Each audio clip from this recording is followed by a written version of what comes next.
네, 오늘은 제품 설계사 김세진 설계사를 모시고 인터뷰를 할 건데요. 자기소개 부탁드리겠습니다. 안녕하세요. 저는 제품 설계를 하고 있는 김세진입니다. 반갑습니다. 네. 네, 지금 현재 어떤 일을 하고 계시는지 조금 구체적으로 부탁드리겠습니다. 저는 지금 사람들이 사용하고 있는 전자제품이나 아니면 일상생활에 필요한 제품들을 기구 설계를 하고 있습니다. 예, 일단 뭐 핸드폰이나 뭐 카메라 뭐 이런 것도 있을 수도 있고. 네, 그렇죠. 다방면으로 설계를 하고 계십니다. 그러면 좀 쓰고 계시는 게 뭐 CAD 같은 거로 설계를 하고 계시는 건가요? 저는 이제 3D 설계를 하고 있기 때문에요. 3D 설계. 솔리드웍스나 이제 크리오를 사용하고 있습니다. 네. 그러면은 이 일을 어떻게 시작하게 됐는지 궁금한데요. 네, 저는 어렸을 때부터 제품 설계에 대해서 관심이 많았고요. 그러면서 대학교 진학을 기계공학과로 진학을 한 후 이제 기구 설계 분야, 제품 개발 분야를 11년 동안 진행하고 있습니다. 목표를 갖고서 그 대학을 가고 그 대학에서 그 과를 선택하고 그 맞게 딱 직무로 가신 건가요?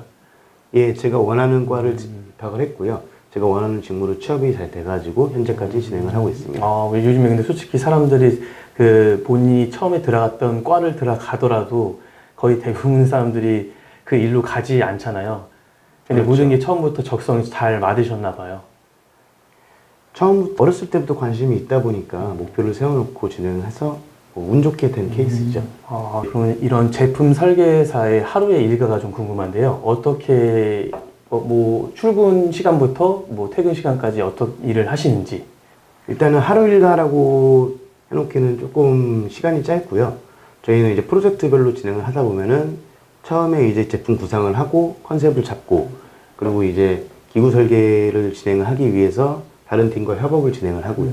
그 후에 기구 설계가 끝난 후 이제 제품 출시까지 많은 과정을 겪어서 여러분들이 사용하는 제품이 출시가 되는 겁니다. 예를 들어서 핸드폰이라고 봤을 때 핸드폰을 만들기 위해서는 몇 개 부서가 이렇게 협약을 해서 같이 일을 하는 걸까요? 기본적인 스마트폰을 포함해서도 마찬가지고요. 기본 제품 개발이라는 것 자체가 이제 저희 펌웨어 같은 이제 소프트웨어를 진행하는 소프트웨어 펌웨어 팀이 있고요. 또한 이제 그 회로를 전기가 통하는 전자부품을 다루는 하드웨어 팀, 그리고 마지막으로 이제 제가 하고 있는 외관을 다루는 기구 설계 팀이 있습니다. 보통 이 세 가지 부서가 개발의 협업을 진행하고 있고요. 그거에 대한 제품에 대한 품질을 위해서 공정 기술이라든가 생산팀, 품질팀 등이 있죠. 여러분 혼자서 할 수 있는 건 없습니다. 이렇게 많은 부서가 협업을 해서 이런 한 제품이 나오는 거를 알 수가 있겠고요.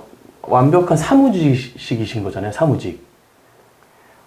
기구 설계나 하드웨어 설계들 이제 개발자들이 어떻게 사람들이 봤을 때는 사무직이라고 생각할 수도 있는데 거의 반사무직이라고 할 수가 있죠. 반사무직이라는 게 어떤 거죠? 이제 저희가 설계를 할 때는 사무실 내근직을 하고 있고요.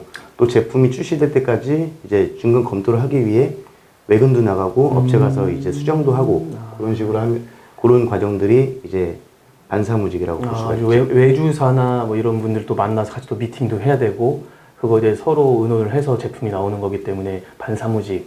그렇죠. 현재 반사무직이신데 그러면은 뭐 안전사고에 대해서 위험성 이런 거는 거의 없겠네요. 그렇게 생각하실 수도 있는데 저희가 이제 제품이 나오기 직전에 저희가 직접 조립도 하고 뭐 저 같은 경우는 치수가 안 맞는 부분을 저희가 직접 이제 칼이나 아니면 기타 가공 도구로 깎아가면서 진행을 하기 때문에 다치는 일도 종종 있습니다. 그럼 혹시 이것도 이렇게 손상 보여주겠어요? 뭐 이것도 일을 하시다 혹시 다치신 건가요? 예, 이거는 일하다 다친 건 아니고요. 네네네. 그냥 낚시를 갔다가 제가 잡혔죠. 물고기를 잡기 전에. 네네, 이거는 일 때문에 다친 게 아니라고 합니다. 네네. 아까 전에 사고가 가끔씩 일어날 수도 있는 것 같은데 현재 혹시 본인께서 겪으신 일이 있으신 건가요?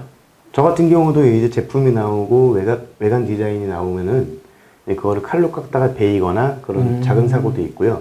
크게는 이제 그 전동 드릴 같은 걸 사용하면서 뭐 크게 다치는 경우도 있긴 합니다. 제가 직접 겪은 건 없고요. 다른 분이 그럼 혹시 다친 거에 대해서 뭐 이야기 나누실 게 있으실지? 제가 직접적으로 겪은 건 아니고요. 이제 금형이라는 이제 제품을 찍어내는 틀이 있습니다. 그런 것 같은 경우는 상당히 큰 힘을 저희가 사용하게 되는 기계라고 보시면 돼요. 안전규칙을 안 지키시면서 큰 사고가 나는 경우가 많습니다. 그 규명 틀 짜는 게 프레스 기계 말씀하신 건가요? 뭐 프레스도 있고요, 사출도 있고 기타 가공 분야는 많이 있습니다. 근데 하나같이 다 큰 사고를 불러올 수 있는 분야이기 때문에 항상 안전에 조심해야 되는 분야입니다. 그럼 이런 안전사고에 대한 피해가 있으면 어떻게 처리가 되는지가 궁금하거든요. 하다 다친 경우이기 때문에 산재에 해당이 돼요. 그래가지고 저희 보통 산재 부서가 따로 있어가지고 그 산재팀에서 보상이 나가고 이제 그 입원이나 큰 사고를 당했을 경우에는 그에 대한 뭐 근무 수당이나 그런 거를 유급으로 처리해주고 합니다. 네. 일단 반사무직이신데도 불구하고 산재에 대한 보상을 회사에서 철저히 신경 쓰고 있다는 소식입니다. 아주 좋은 회사네요. 네. 제품 설계를 하시면서 직업에 대한 고충 같은 게 좀 있을까요? 아무래도 개발이라는 것 자체가 현재 없는 제품이나 아니면 현재보다 더 뛰어난 제품을 만드는 거기 때문에 그 많은 생각과 뭐 창의성 그런 것들이 필요해요. 그리고 아까도 처음에 말씀드린 대로 이렇게 하루 일과를 말할 수 있는 게 아니고요. 컴퓨터 앞에서 길게는 10시간, 15시간씩 계속 고민하는 경우도 많고요. 그러다 보니까 이제 디스크나 그런 직업병도 걸리는 사람들도 종종 있습니다. 뭐 거북목은 뭐 필수로 이렇게 있겠네요. 제품 설계사에서 직무를 할 경우에 필요한 능력 같은 게 좀 있을 것 같은데 아무래도 제품 설계는 기구 설계를 예를 말씀드리면요.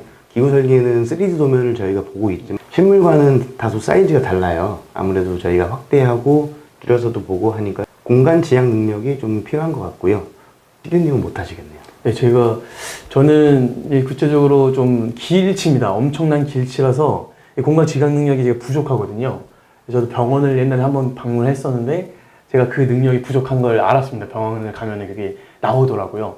근데 그 대신에 다른 거에 대해서 플러스가 되었을 것이다 라고 말씀해 주셨는데 그게 아직은 뭔지는 잘 모르겠습니다만 일단은 공각 지각 능력이 필요하다는 이야기가 있었습니다. 네. 뭐 경력이 아까 약간 10년이 좀 넘으셨는데 이런 일을 하시거나 아니면 다른 분야에서 일을 하시는 분들 중에서 안전사고에 관련해서 큰 에피소드 같은 게 혹시 있으신지 해서요? 예전에 이제 저희 회사는 아니고 아까 말씀드린 금형회사에서 이제 제품을 생산을 하다가 안전규칙을 안 지키면서 이제 손가락이 잘린 사람들이 많이 있습니다. 아무래도 금형이라는 것 자체가 거의 뭐 저희가 사용하는 킬로그램 정도의 힘이 아니고 톤 단위의 힘을 쓰거든요. 그렇죠. 그렇기 때문에 한번 잘못하게 되면은 금형에 손이 끼이면은 이제 바로 잘려나간다든가 그런 사고들이 종종 있습니다. 그 사고에 대한 게 현재는 뭐 법적이거나 이런 거 요즘에 강화가 많이 됐다고 하는데 요즘에는 들으신 적이 없으신가요? 법적으로 안전관리법이 많이 강화는 됐는데요. 아무래도 안전규칙을 다 지키다 보면 생산성이 떨어지기 때문에 무시하는 회사들도 있다고 들었습니다. 아직도 그런 안전 관리에 대해서 비일비재하게 뭐 규칙을 지키지 않아서 사고가 지금도 다소 일어날 수 있다는 얘기가 될 수 있겠네요. 네. 물론 사람들이 다 지키면 좋겠지만 나는 아니겠지 하는 생각으로 가벼운 마음으로 하다가 큰 사고를 당하는 경우도 있죠. 여러분 꼭 안전 수칙을 지키도록 합시다. 제품 설계사분들이 워라밸이 좀 궁금한데요. 어떻게 되시는지. 아무래도 개발자라는 것 자체가 워라밸이 조금 설명하기가 조금 애매해요. 바쁠 때는 바쁘고 신제품이 있을 때는 저희도 이제 뭐 늦게까지 하는 경우도 있고요. 그리고 그런 게 없는 경우는 이제 워라밸이 철저하게 지켜지고요. 그럼 뭐 출근 시간부터 퇴근 시간이면 어떻게 되실까요? 저는 9시 출근하고 6시 퇴근을 합니다. 그럼 거의 만약 야근하게 되면 뭐 10시까지도 할 수 있는 거고 뭐 철야도 할 수 있는 거고 아니면은 뭐 신제품 출시가 끝나면은 뭐 칼퇴가 되는 거고 뭐 이런 거겠네요. 아무래도 저희가 개발 일정이 정해져 있다 보니까 그 일정 안에 해낼 수가 있는 능력이 안 된다고 하면은 아니면 문제가 생긴다고 그러면은 그 문제를 해결하기 위해서 뭐 가끔씩 야근도 하고 뭐 철야도 예전에 해본 적은 있는데요. 요즘은 거의 안 하는 편이죠. 요즘에 대체적으로 워라밸이 다 좋아진 것 같아요. 그러신 것 같습니까? 제가 처음에 일을 시작했을 때보다는 워라밸이 상당히 좋아졌고요. 처음보다. 근데 물론 처음 시작했을 때는 제가 배우는 입장이기 때문에 네네. 그런 거에 대한 불만은 많이 없었습니다. 혹시 직급이 어떻게 되시죠? 현재는 지금 책임연구원으로 차장 직급을 달고 있습니다. 그런데 이게 이제 일단 신입사원과 일반 사원과의 마음이 다르지 않을까? 그럴 수도 있겠죠. 네. 아무래도 신입사원 같은 경우는 나이도 어리신 현재 뭐 MZ라고 하시는 분들이 이제 워라밸을 중요시한다고 하는데요. 그분들은 또뭐 차장님보다는 훨씬 더 오랜 시간을 근무하지 않을까요? 아니요, 저는 그런 그렇죠. 거는 또 싫어해가지고 아. 제가 퇴근할 때 만약에 저와 같이 일하는 협력 직원이 있으면 같이 퇴근을 하자고 권하는 스타일입니다. 네, 간략하게 직업 인터뷰를 해봤고요. 저하고 한번 구호를 외쳐볼 건데요. 안전 문화를 함께 만들어 가요거든요. 그러면 제가 하나, 둘, 셋 하면 안전 문화를 함께 만들어 가요. 한번 하시죠. 하나, 둘, 셋. 안전 문화를 함께 만들어 가요.